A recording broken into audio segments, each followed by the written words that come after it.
All right, folks, I think we're live, right? So I'm gonna stop swearing now. Everybody else, no more swearing. I got my 50p's here. Sharon just laughing away because she knows this is the usual thing going on. Right, no more swearing. Let's get going. Pretend we know. Well, one of us, well, actually, our guest knows what they're talking about. The rest of us just pretend we know what we're talking about. Welcome to this great afternoon's TPP presentation. Got a really fantastic guest. All I can say is he's our inside man in the House of Lords, basically. He's a resident TPP law lord. Careful how I say that. John, welcome back. Thank you very much for sparing your time. And we've actually got a really interesting and a really serious subject. So I'm going to do something that's very, very difficult for me. Try and concentrate, not to talk too much and interrupt. And all our Charanjit's laughing away. This is my co-host, Charanjit. John, welcome. And thank you. I'm going to try and stay quiet. John Lytton, Earl of Lytton. He's a peer in the House of Lords. He's also FRICS qualified surveyor. He's the man responsible for my job that I have today because he created the 1996 etc. Party Wall Act. But more importantly, his current passion is dealing with this. All I can say is this problem that's affecting a lot of people's lives in terms of cladding on these flats, and that it's just a really bad, not a good situation. I'm going to pass it over to John and let him explain. John, over to you. I've got enough 50p's. You can keep going as long as you want. And hopefully we can ask you some questions. So over to you. And I'm going to try and stay quiet for a while. I'll try not to run you out of 50p's, but thank you very much indeed. Yes, hello, everybody. As Dilla just said, I have both a professional and a parliamentary background. I've been in practice as a chartered surveyor since the middle of the 1970s, and I've had a long involvement with building construction, remediation, matters to do with landlord and tenants, and so on and so forth. So that's my background, and so of course today I'm going to talk a little bit about what's been happening under the follow-up from the Building Safety Act that we debated and passed last year, and particularly the ongoing situation that arises from the terrible tragedy of the Grenfell Fire and everything that has happened since.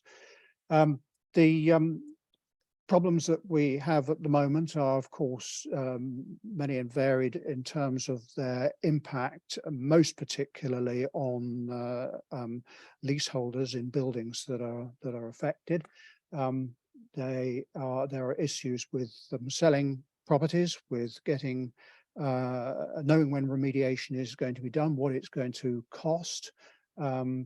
And there are deep problems for them personally, with their lives being, I think, in many cases, totally turned on their heads, even if they're not one of the very unfortunate occupants who've been told that they have to evacuate their buildings because there is no way in which they can be made safe for them to continue living in them until remediation has been carried out. This, of course, had a tremendously disruptive effect on all sorts of professionals, valuers, conveyancers and lawyers in particular, trying to pick their way through the processes that have been set in place by the regulations made under the Building Safety Act.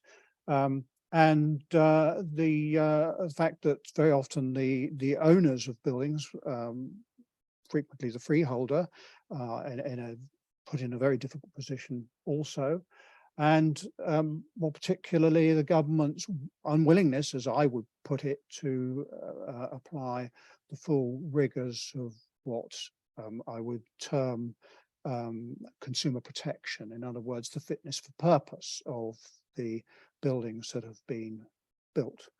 And so this is a toxic mix that is affecting a lot of people and affecting markets, and that's the area that I want to try and discuss this afternoon.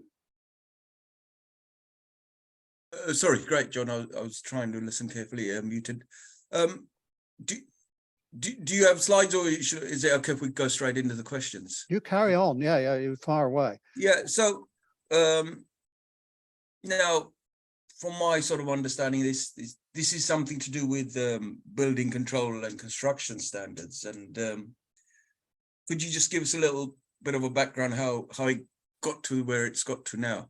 Yeah, well, back in the 1980s, the Thatcher government decided that it was going to introduce more competition into a lot of things, and that it was going to create a new system for dealing with building control that wasn't solely dependent on local authority building control departments. And a system whereby you could appoint, as it were, an independent person, so independent of building control, called an improved inspector, was set in place.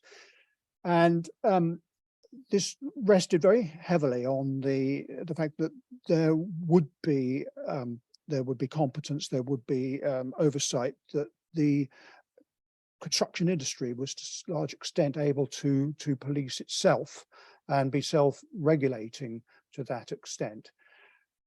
But nobody really thought what might actually happen in practice, and a number of quite unsatisfactory things did occur. Firstly, there was a bit of a hiatus between exactly what the building regulations meant, because it's in two parts. They're the regulations that say buildings shall be made fireproof and shall be properly compartmentalized so that there isn't spread of fire. But then there are also approved documents that sit alongside that, which are more of an advisory nature. And the advisory aspects and the mandatory aspects got, I think, a bit mixed up. And in among all this, there wasn't really a proper regulatory oversight of what was going on.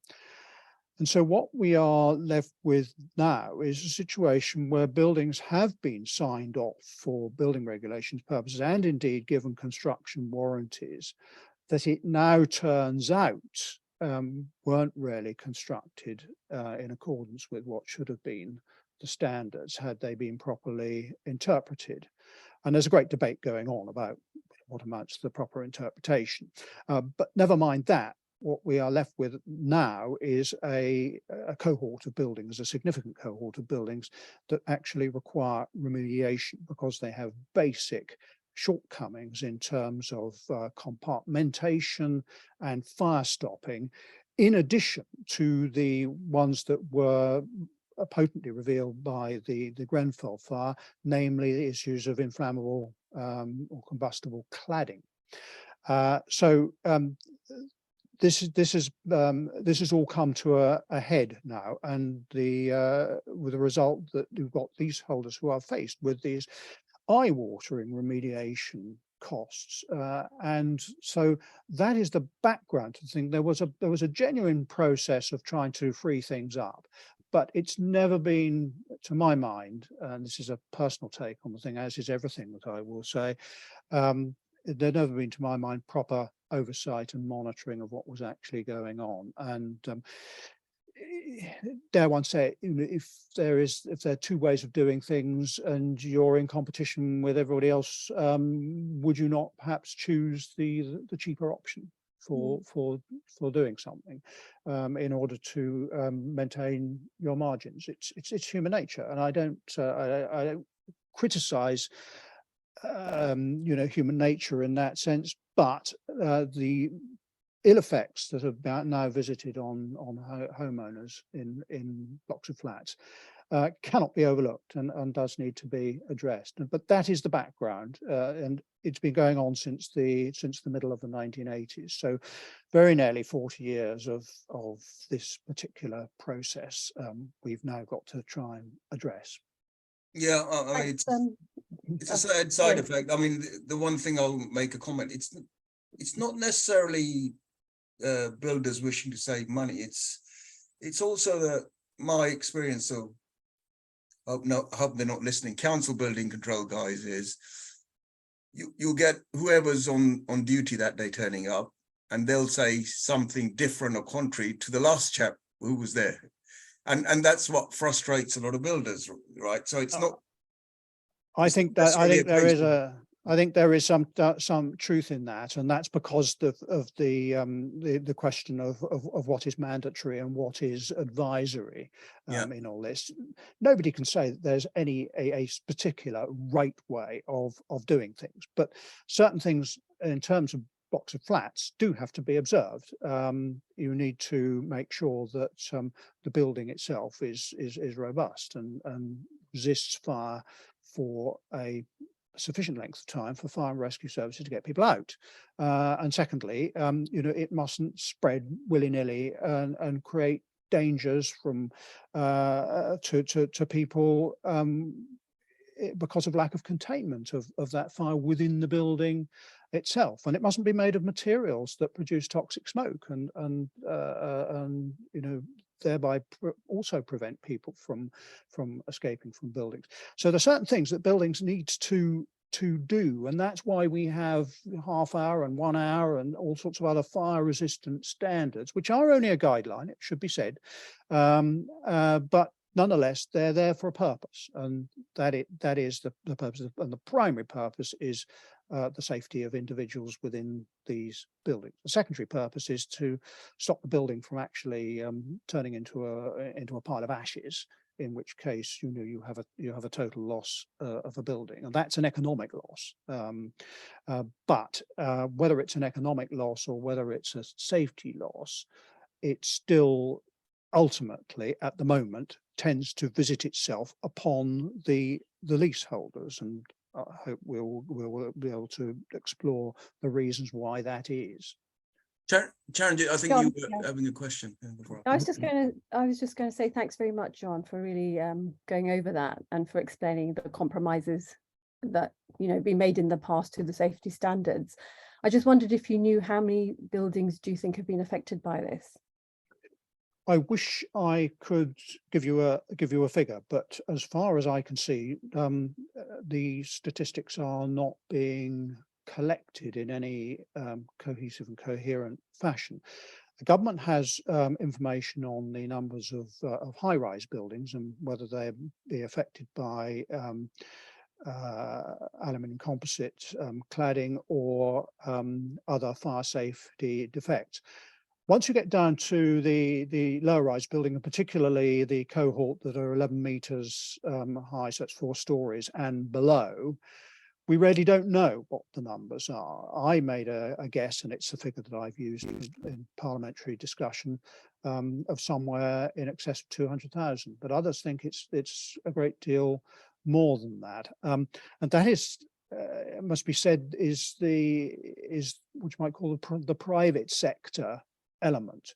I don't have any information on what would happen among the social landlords who may be equally affected by this situation, because of course the difficulty with poor construction is its sheer randomness. You can't say that a building of a certain shape and size and design or appearance is likely to be defective. It's random. It's things not being done properly. It's maybe the Monday morning situation, maybe the Friday thing.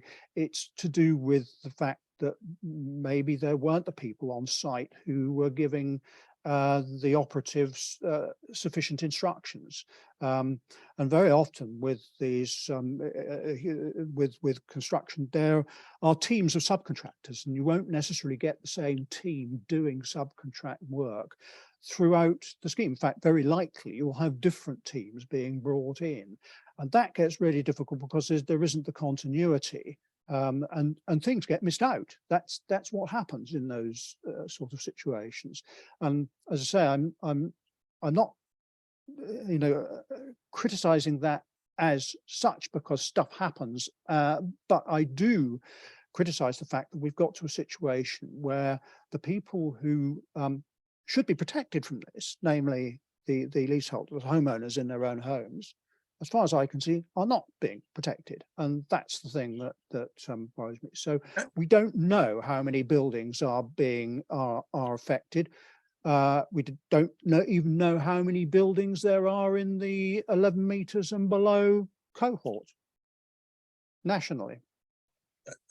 Well, that's an interesting answer, right? Is there a rate that I guess remediation is currently being done? Is there a rate at which this is being done? You know, do we know? Well, without data on knowing how many units you've got in your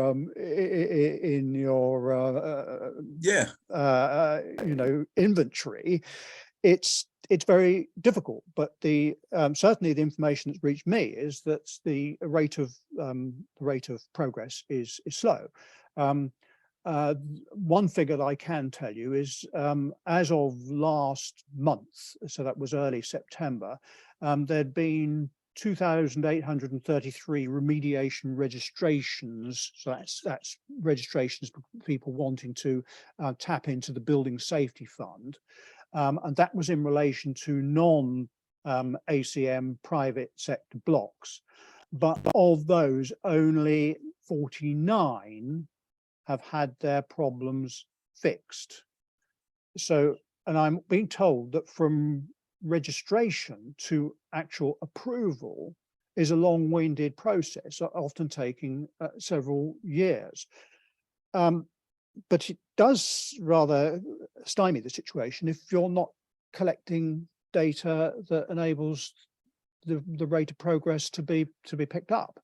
Is that slow progress in the application processing due to something to do with the government fund, as in most government matters, right? With the Building Safety Fund, yes, it is. It's a government funding situation, but that doesn't deal with all the other ones that perhaps are not qualified under the Building Safety Fund at all, of which there are another unknown cohort as far as I can see, and that we don't know what's happening with those. So this is only a small sector of the bit where the government is collecting data, because it affects its Building Safety Fund, and therefore it's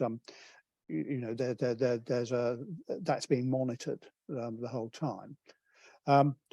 The other thing, of course, is as time goes on, you put in your claim, but we do have quite significant inflation in construction costs, and both labour and materials, and long drawn out processes for getting approval. Then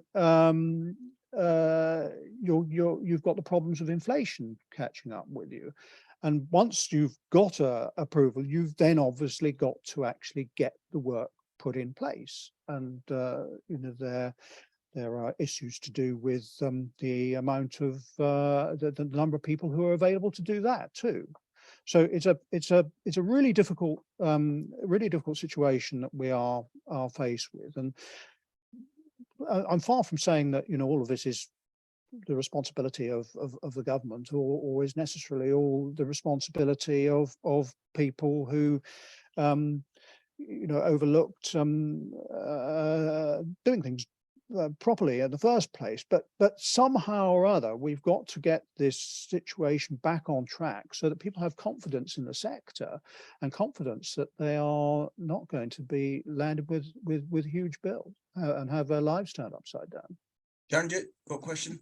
Yeah, I was just going to say, going back to the this government Building Safety Fund, John. Yeah, I believe that there's a number of exclusions and exceptions, and one of them is that buildings 11 metres and below are excluded, which means a lot of freeholders are going to end up with the liability. So yes, and there sort of the two bits in your question there. Firstly, the number of exclusions, and these are exclusions from the government's funding arrangements.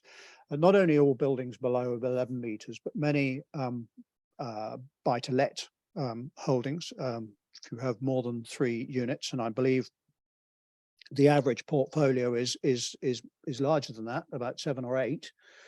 So that gives you some idea of how many might be excluded there.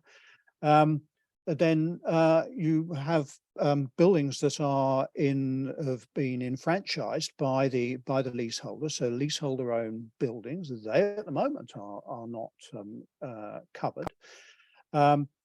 And leaseholders may end up being covered up to a certain amount, depending on the value of their flat. So there's another sieve that applies. And when it comes to the freeholders, that may depend on their status and whether they have deemed to have the assets necessary to carry out the work, or whether they don't. And it seems to me that there is a hugely complex set of tests that are involved here, and with an awful lot of people potentially left out. And if you are a leaseholder sort of producing what are called a leaseholder deed of certificate, if they require the landlord to produce the landlord certificate, it's very difficult to know how accurate that can actually be in practice. And this is causing a problem because if you don't get it right, if there are material errors in the thing, it may mean that a leaseholder doesn't qualify for protection anymore, or that a landlord loses their ability to recover any part of the cost. So these calculations of asset and the extent of remediation and its cost are essentially often very intrusive, they're complex, and they're never mind the difficulties of actually dealing with the estimates of the remediation cost itself, because so often you don't know precisely what you're up against until you start taking things apart, and that's a difficulty for surveyors in advising. Do you take a worst case situation and frighten everybody to bits, or do you say, well, I think it's such and such, and that you know that you may be wrong, because there's a whole process that may depend on getting it right. That's obviously creating difficulties in terms of professionals picking their way through it all, for their PI insurers, for lenders, and people are starting to take a risk-averse position on this, and that's why this is becoming such a toxic problem for a lot of people, not just leaseholders, but those who are part of the whole the property marketing and management industry. It's interesting you mentioned PI, because for a number of years I can remember that's a standard question. Do you deal with buildings above 11 meters or cladding or get involved with them? Luckily for me, I don't really, but is it true to say there's a number of professionals that have said, let's stay clear of that area of work, and they're sort of retreating from it? Well, I do know that some surveying practices that are have an involvement with cladding have told me that their PI insurance cost, their annual premium, has gone up very substantially, and that anybody who isn't already involved in that is really saying, no, we don't deal with that, and no, we're not going to take that sort of thing on. For conveyancing and legal practitioners, because they're essentially in the game anyway, because that's what they do. They're assisting with the acquisition and disposal of these leasehold properties.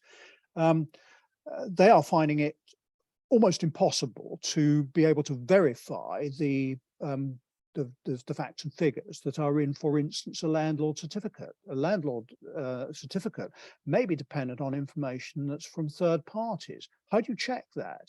And how do you, as a professional, verify that that is correct, which is what you're being told to do. And it's I have been speaking to a number of conveyancing specialists who said that they've actually had to retreat from certain parts of the market that are affected by this. And I believe I'm right in saying that the Law Society advises its members to, proceed with very great caution if they are involved with this.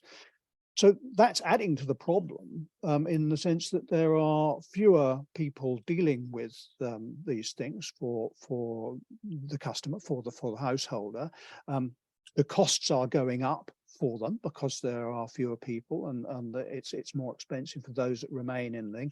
And of course, all the reports and everything that people provide in terms of their statements of that the consumer needs to rely on are hedged around with caveats, saying, well, we can't verify this or we can't verify that. And well, how do you deal with that? And so it boils back to the question of whether the purchaser, for instance, is simply prepared to take a chance. And maybe they have to take a chance because they need a property, they need somewhere to live in, or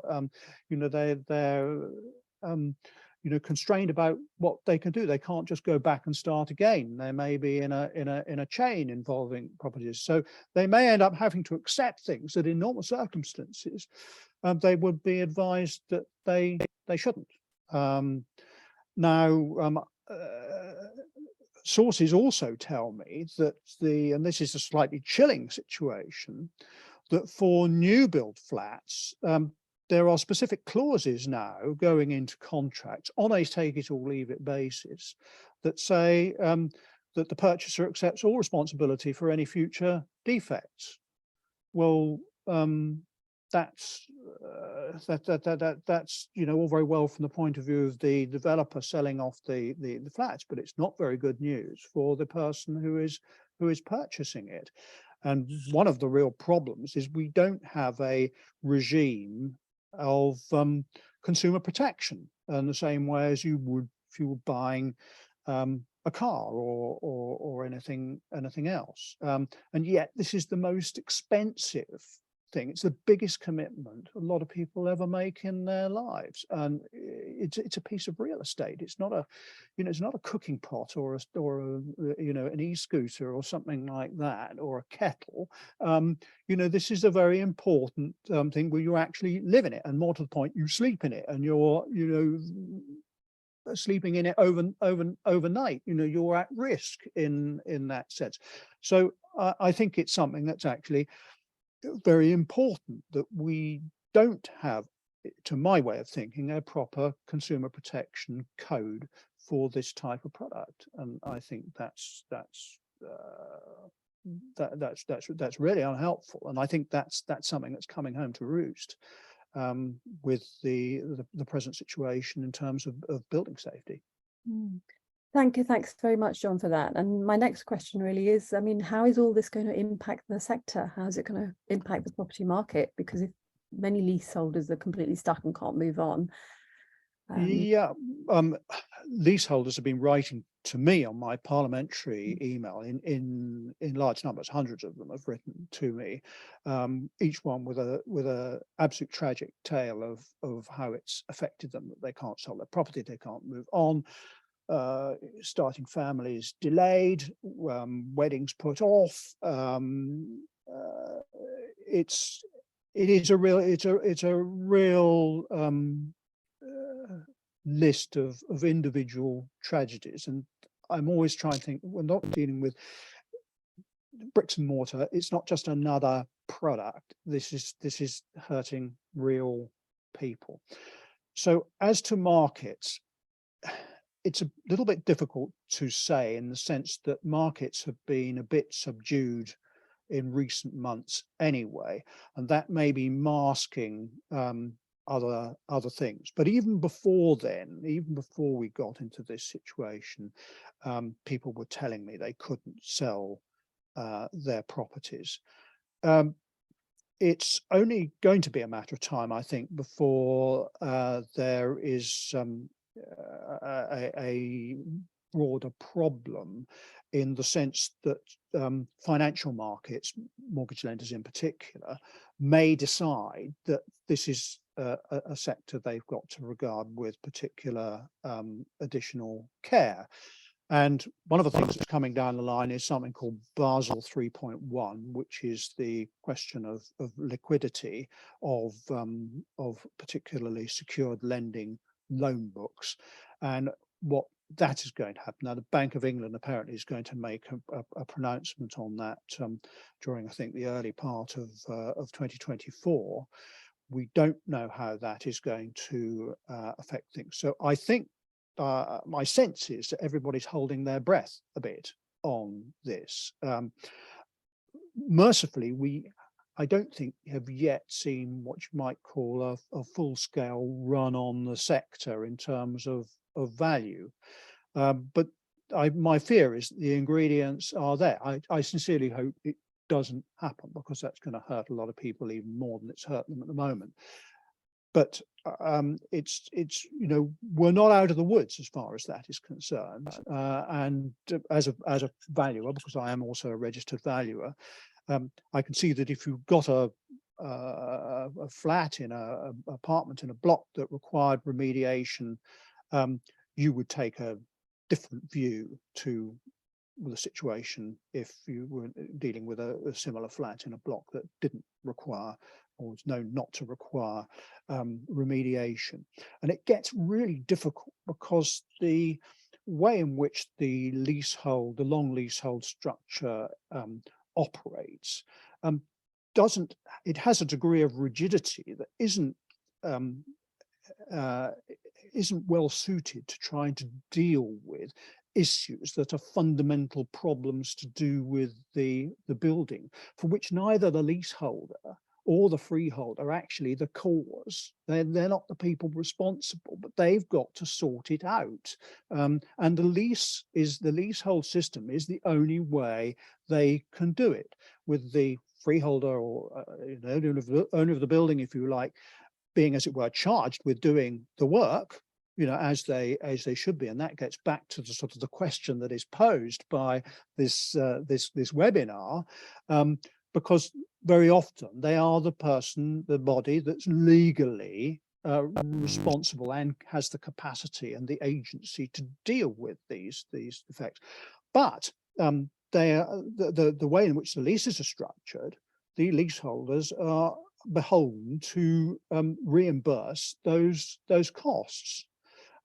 So you've got a situation where costs are somehow being apportioned, often between two parties who are themselves blameless of the causes, because there's somebody else who was a developer who sold the individual flats with the benefit of the construction warranty and an NHBC guarantee, maybe, or with the assumption and everybody believing that it had had proper building regulations sign off.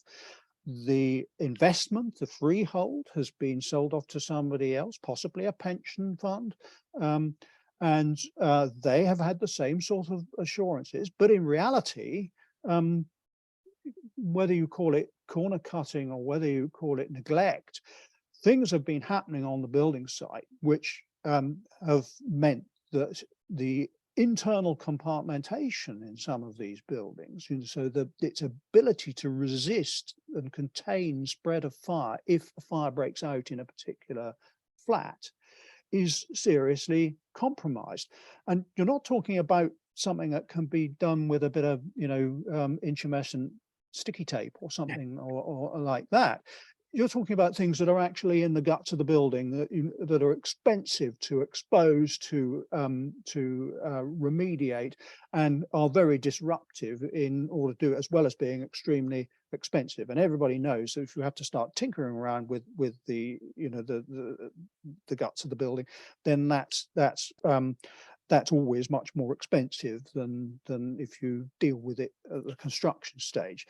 We're not just talking about necessarily spread of fire. The whole building safety regime is also about whether the building structure is itself fit for purpose. So we've had all this business to do with reinforced aerated concrete that we've heard so much about, but leaving that aside, there are other issues to do with buildings. They're quite complicated the way they're put together. Unless the various components perform adequately with each other in the real world, if there are bits of them that fail, then they can cause a much bigger problem. And that's happening with things of conventional construction, things that are modern methods of construction, and everything in between. So there are serious problems here about trying to get things remediated when you're dealing with a leasehold situation that's not really geared up to deal with this in the first place. Of course, it gets more complicated when you've got leaseholder owned buildings, and it also gets complicated when you have circumstances where the leaseholders have exercised a right to manage. So they're managing the building, they're the ones that are responsible for the service charge. There is a freeholder there who is essentially just collecting a ground rent, but they don't necessarily have agency in terms of sorting out the building. So just looking for somebody, as it were, to make responsible, you think that generally it would be the person with ownership of the building and therefore control. But ownership of the building doesn't necessarily denote control. And ownership of the building doesn't necessarily say that you've got the assets and the resources to deal with it. Imagine a pension fund, for instance. They are charged with protecting, obviously, the assets that pay the pensions of the people who are the beneficiaries from the fund. And if they're expected, by virtue of the fact that they own the freehold of the building and collect the ground rents, to take an open-ended punt, as it were, on putting the building right, in the complete lack of knowledge as to whether they're going to be able to recover those funds from the original constructor or developer, that puts them in an absolutely impossible position. And I know that, for instance, the Department for Levelling Up is pursuing rail pen through the courts in connection with a property at Stevenage, and I can quite see, as somebody who understands dealing with pension funds and what they have to do and the criteria they have to adhere to, that they are absolutely between a rock and a hard place. They would love to be able to put the thing right, but if they can't get the funds back from the leaseholders because the leaseholders are unwilling or more likely unable to pay, and they have no sure route to getting the original developer, who maybe caused the problem in the first place, to pay, what are you as a pension fund trustee to do?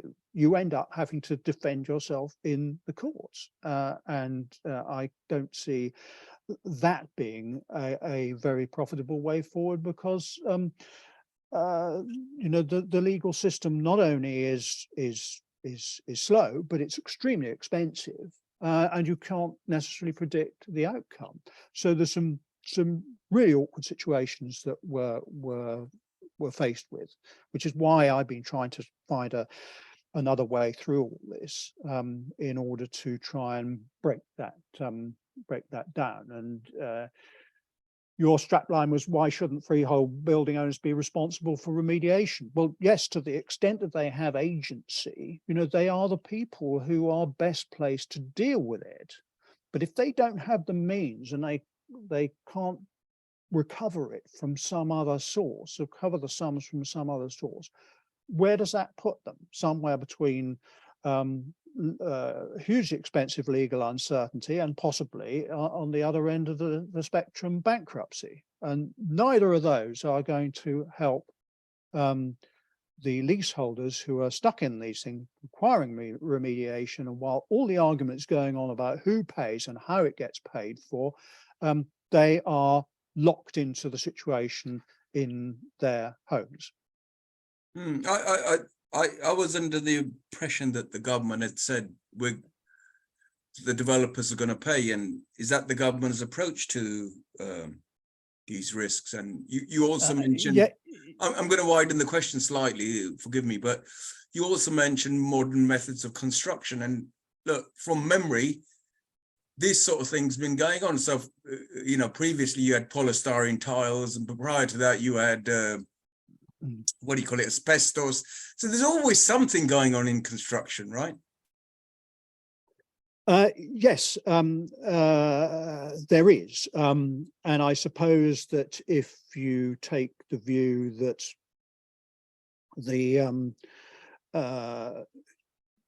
you're on your own when you buy a piece of real estate, whether it be long leasehold or whether it be an individual freehold, you know, that's a way of looking at it. But I think that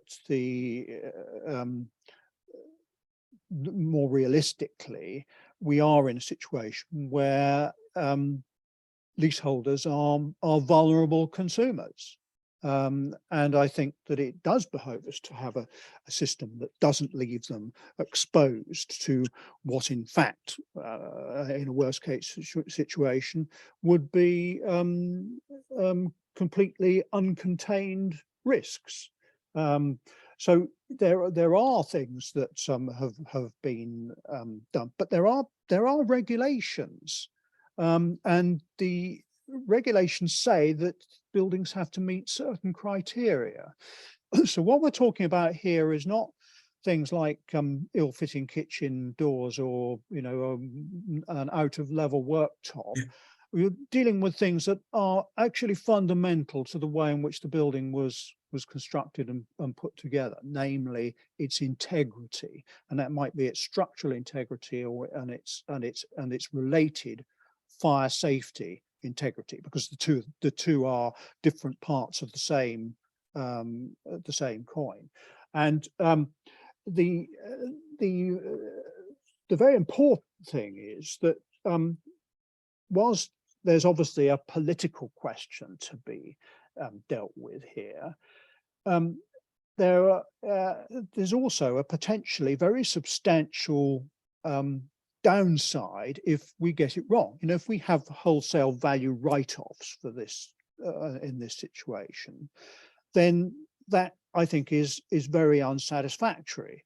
And if the view is, oh well, in a few years' time you won't really know anything about it because time will have moved on and it will just disperse, then you are effectively discounting the real impact of particularly fire safety issues. That means everything wobbles on until, you know, there's another disaster involving, you know, a fire or a collapse or some other calamity affecting one of these buildings with a lot of units of occupation in it. And I think that it's very important, if we're going to have confidence in this, and it's an extremely important part of the market, because it deals with it's generally construction in scarce urban sites, so it's making best use of urban land. It's one of the major ways in which house building numbers are kept up.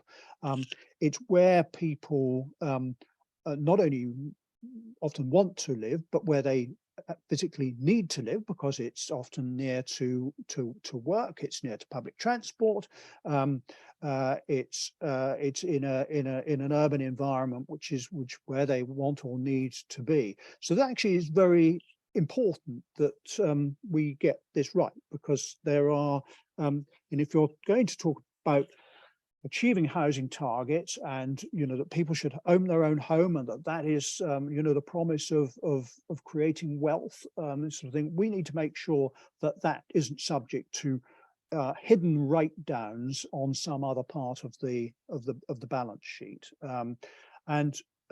I think it's very important that we don't lose sight of what those negative write-downs might be when we're talking about the benefits of home ownership. Worst case, it might be that this becomes a category of property that people don't want to own at all, and I think that would be a terrible mistake. It would be a terrible thing for those already in their own homes, in properties of this particular category. But it's we do have to bear in mind that, of course, yes, owning property has risk. I keep telling my children, welcome to the property owning, democracy. When they complain to me that they've got to spend another lot of money getting their gutters fixed, or the outside of the house painted, or whatever it happens to be. Stuff happens with property. The important thing is that whilst those may be things that are picked up as part of general maintenance, what we are dealing with here is something that's much more fundamental. It's something that could and should have been picked up and dealt with at the time of construction and hasn't been.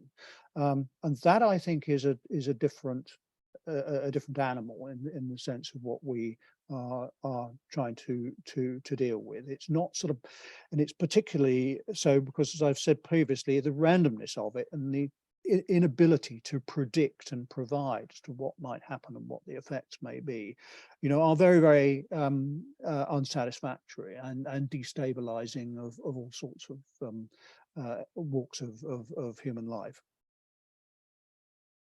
Karen, I think you were thinking about a question, right?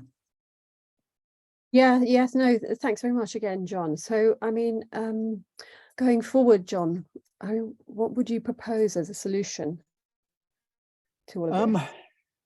Well, the solution that I was trying to persuade members of the House of Lords to accept, and again the government, of course, was that there should be a regime of strict liability for the quality and the competence of construction of homes, and not just homes, but other things, hospitals and schools, and that there should be. It shouldn't be possible for people to just walk away and say, oh, well, you could have inspected that when it was built or when it was purchased, and this sort of thing. These are things that can't be seen by the average purchaser.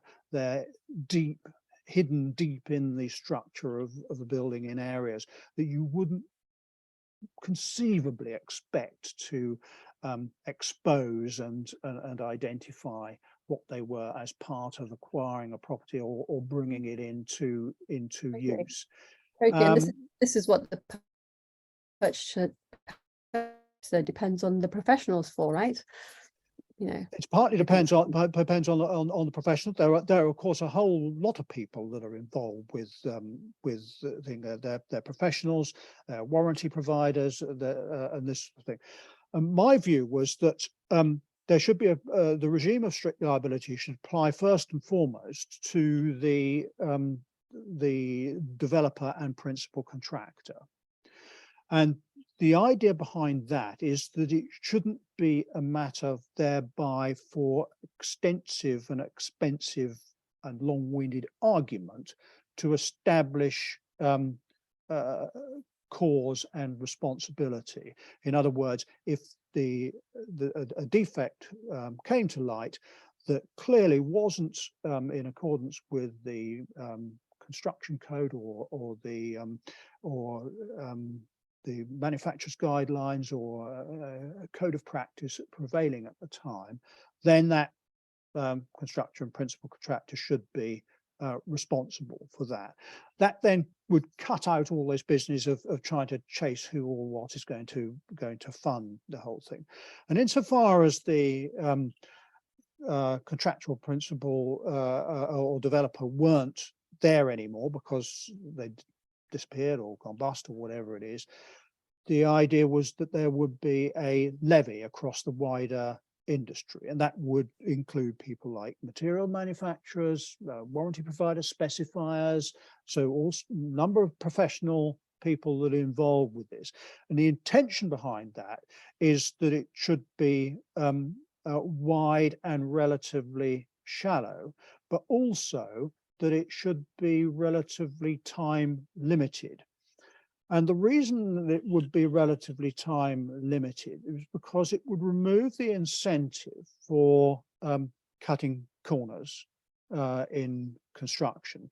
There would be a constant reminder going forward. So although naturally this would end up filtering back into house prices and into the wider economy, there would be this constant reminder, and there wouldn't be this automatic feeling that, oh, well, the taxpayer will cough up or society will cough up. You know, we're off the hook, aren't we? I want to get away from that. And this is not to try and penalize developers and constructors to the degree that they're no longer able to function, but they are the ones that have agency over the quality of what is being constructed.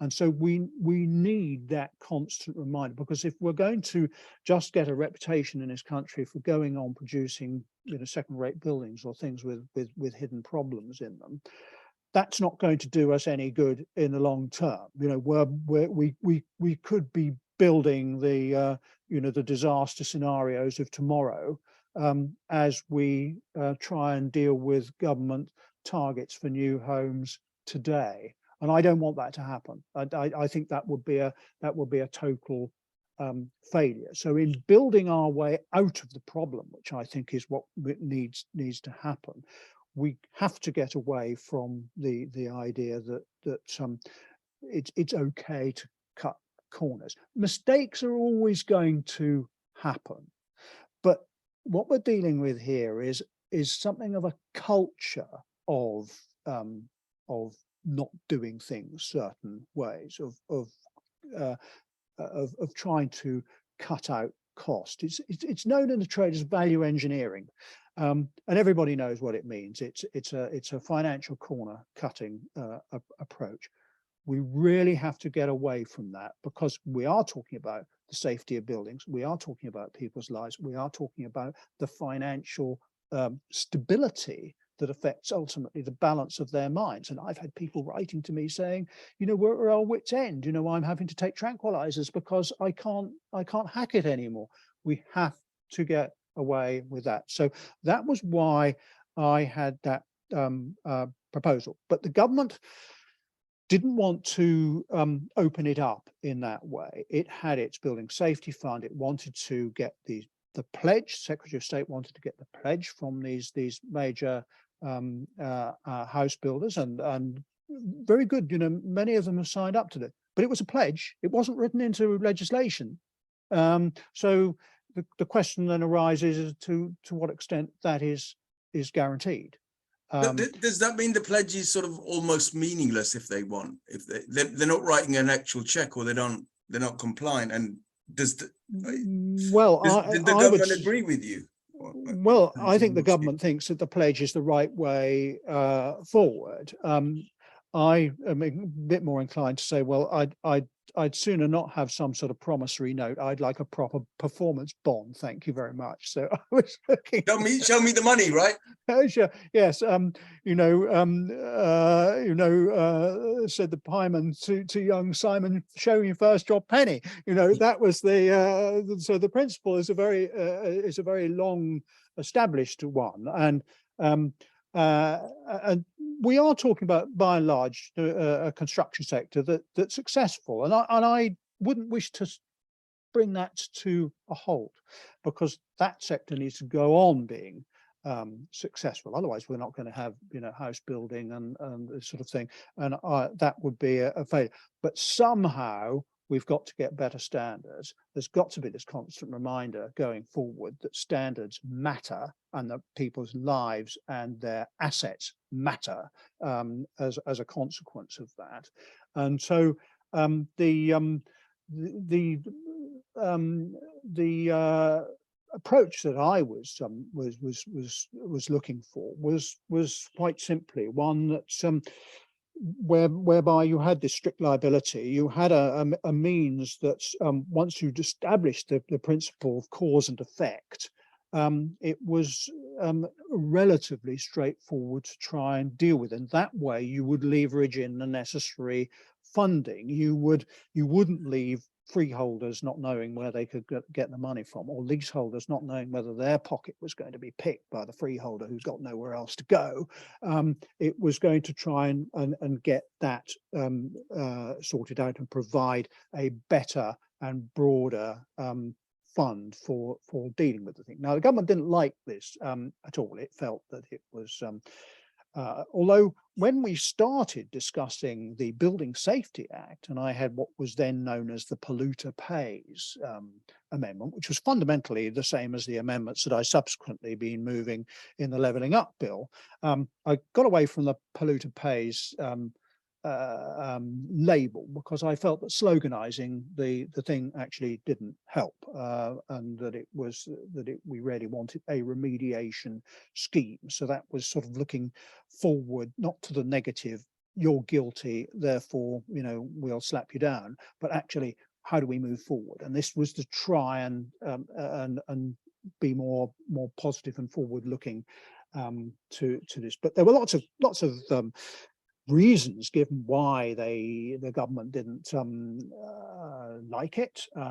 They thought that it would be long-winded legally, which I don't believe is the case. They thought that it was that one of the things they said was it required individual building inspection. But of course, if you're going to establish any defect in any building and its cost, and what's caused the defect, you've got to have an individual inspection. You can't do it otherwise. I know of no circumstances in which you can somehow assume that a defect occurs in a building. I go back to the point about it being random. This is, one assumes it wasn't part of a industry-wide design failure. These are things that have to do with the way in which things were supervised on site.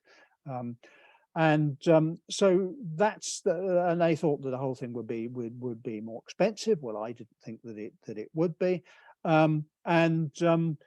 I think that their approach was one of, to some extent, of political risk management. I suspect they felt they needed to keep the developers, in particular, on side, and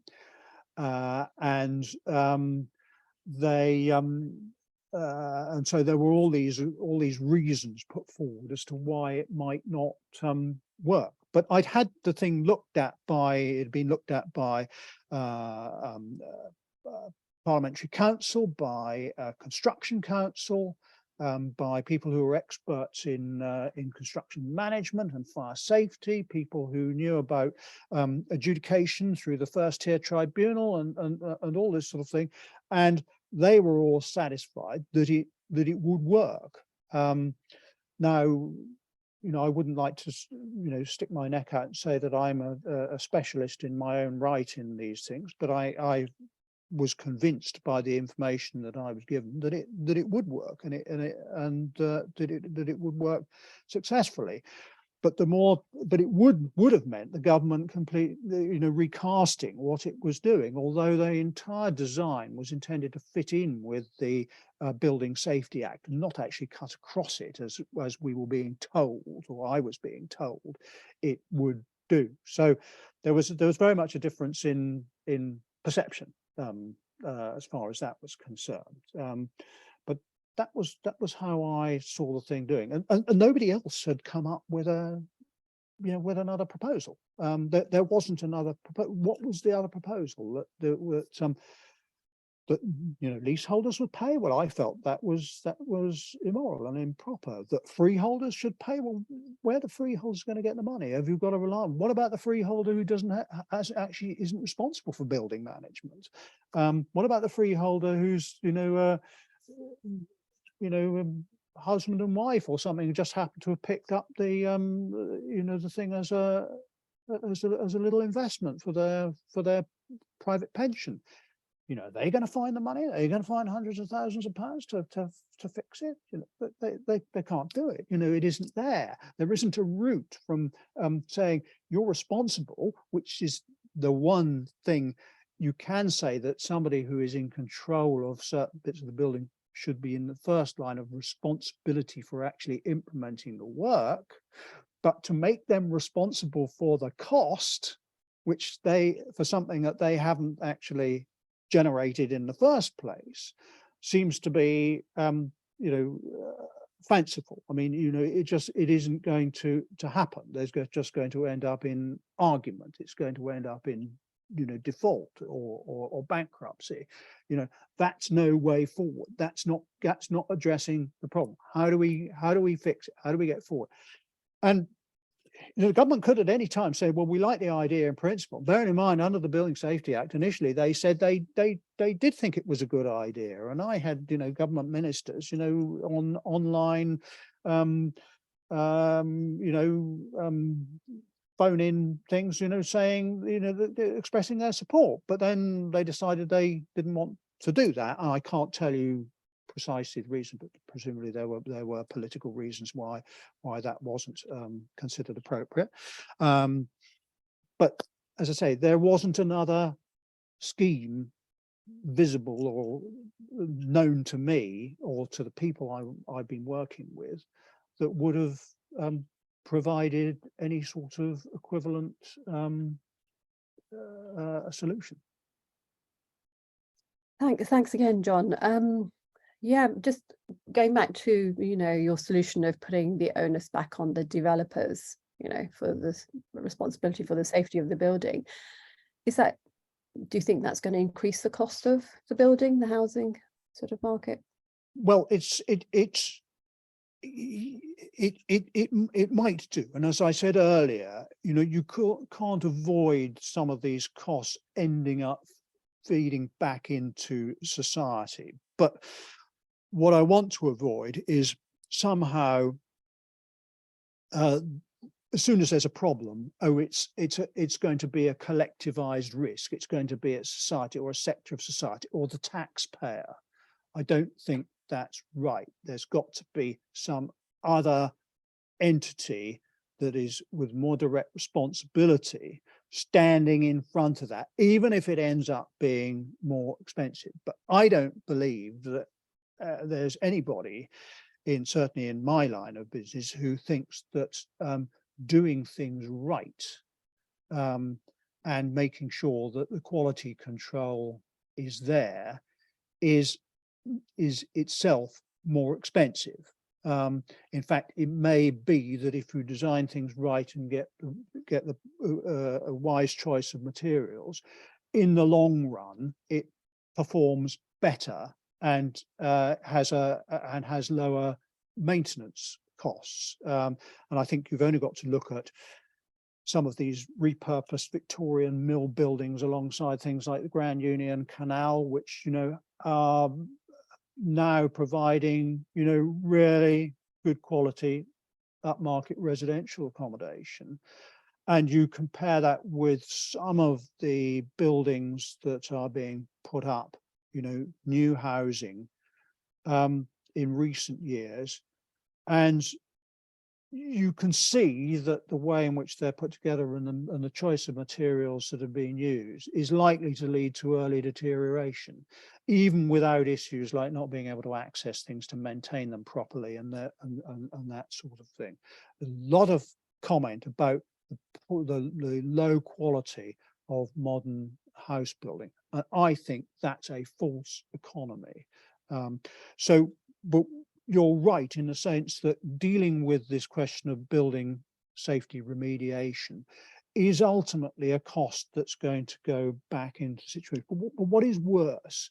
Do you face the cost up front and decide you're going to work out how much it's going to cost in terms of the numbers of buildings and the extent of the works in each one, or do you leave it somehow randomized to somehow crop up at some future date, possibly in terms of a fire or, you know, building collapse or whatever it might happen to be, or hopefully avoiding both, but then the building is deemed to be unsafe and there has to be an evacuation. You know, which is worse? These you can't just push these things under the carpet. I'm a believer in facing up to them and getting and being brave enough to say, we need to fix it now. We need to know what the problem is. And the first thing about knowing what the problem is what are the numbers? What are the extent of effects? So you've got, you know, it's the severity multiplied by the, you know, the frequency. It's a standard risk assessment approach. But if you don't know, you're potentially playing with people's lives. And I'm sorry, but, you know, human life to me and human existence, you know, is a great deal more important than, you know, the precise fabric of the building that, you know, makes up our built environment. Important though that is, but human life and human existence to me are front and center of what I'm involved with, because you might think that's odd for a chartered surveyor, but I've always believed that that you're doing things for people, for occupiers, for people who need to have the use of buildings. You're not doing it for the sake of the building themselves. So the building itself is just sort of dead money. It's only as good as its actual use in the real world, and its use in the real world might be for somebody to live in and have a family and you know, be their springboard for, you know, job opportunities or whatever it happens to be. And if it's failing that, you know, we're doing much more than just, you know, a bit of reputational damage. We're actually hurting people, and we're hurting society, and we're actually probably massively increasing the burden on the health service if we really want to get down to that degree of granularity. So I think it matters. John, Totally agree with you. Yeah, your comment on modern construction and the old buildings being repurposed, I guess it gives back to brick a new meaning, right? So, you know, the old buildings were constructed of brick and standard construction, and now you've got all this modern stuff that doesn't quite match the quality. You know, just a quick question on what do the leaseholders think about it? Do they agree with you? What's their view on this sort of? Well, the ones that wrote to me were imploring me to you know, press on with it and get a change in the way in which the government was viewing these things. You know, they saw themselves being completely left out, faced with these huge remediation costs, unable to move on, lives shattered, and that was very difficult. In terms of the what you might call the leaseholder groups, I did reach out to them. I reached out to the cladding action groups early in this year, and I had an online meeting with their representatives. But they obviously had reservations about what I was doing. But as far as I was concerned, you know, the door was always open, and I'm just sorry, and if there is something about you know, the cut of my jib that they didn't like, or whatever, you know, then I can only, you know, apologize for that. But I would have liked to have had you know, a better dialogue with them, and I may be as much to blame as anybody else for the fact that, you know, that hasn't happened, but it didn't happen, and I did try and reach out. And so the answer is I don't really no, I can only suppose there's part of what they see as their agenda that I'm not getting, or that I don't speak for. And may I say this? I don't set myself up to be a spokesman for any of these people. That's not what people in the House of Lords do. It's not. We don't represent people. That's for the constituency MPs to deal with. We represent what you might call a different type of thing. And in my case, I'm informed by my professional work, by my knowledge and experience, and in terms of what I pursue, I take full responsibility for it. I'm not put up to it by anybody else. There's no issue about that. But I do follow the courage of my own convictions, and the courage of my own convictions is there is a serious problem here and it needs fixing. As it would appear, a lot of the leasehold and cladding groups were saying very much the same sort of things as I was saying.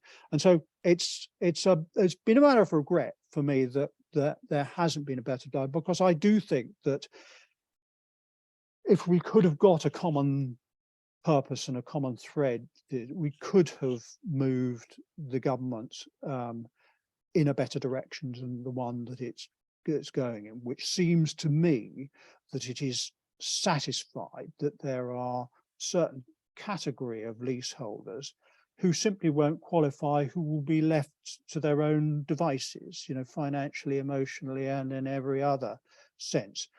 I don't see the government coming back and altering that. I don't see the government coming along and suddenly saying, well, we'll fund everything. There isn't the money in the bank.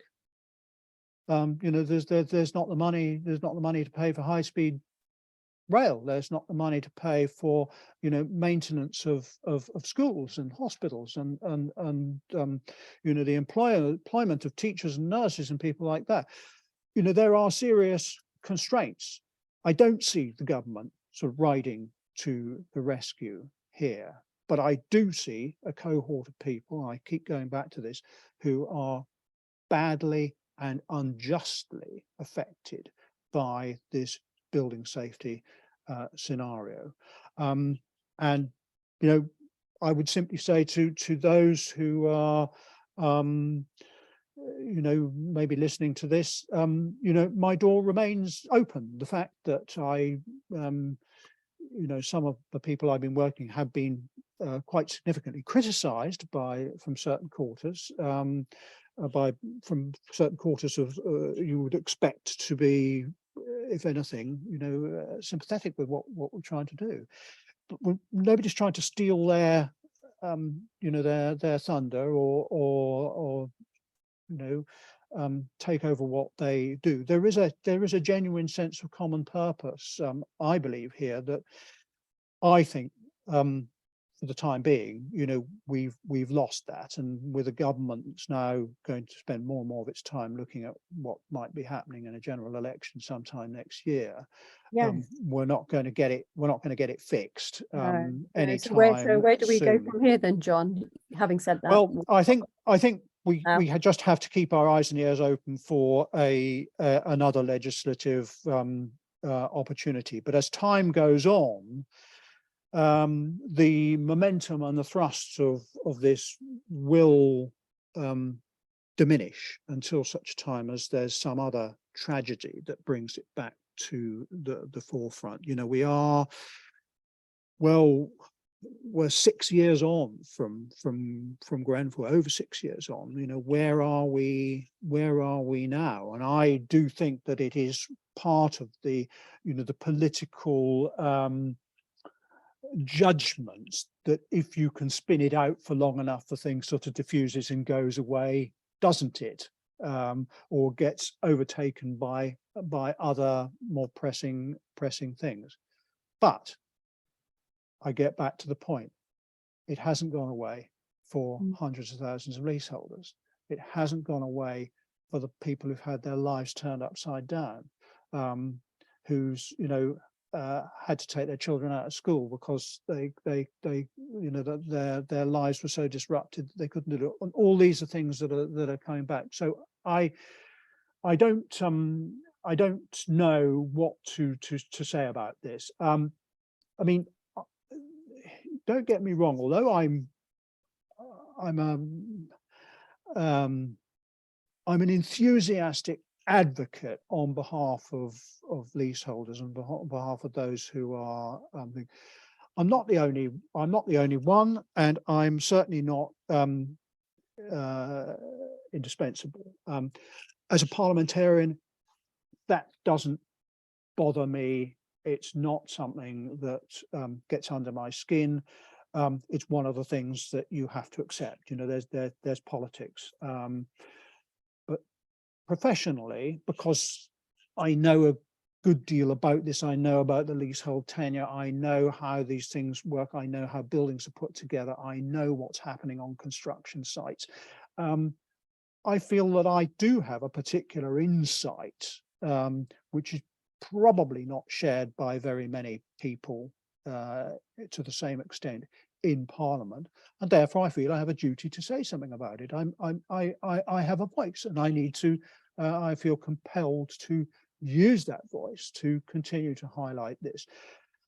Hopefully, there will be at some juncture an opportunity to do something. That will provide a solution, but I don't think we can allow the situation to develop where the ball continually gets kicked around, and that that somehow sort of fulfills a function in terms of I don't know. That you've always got something to argue about and this sort of thing.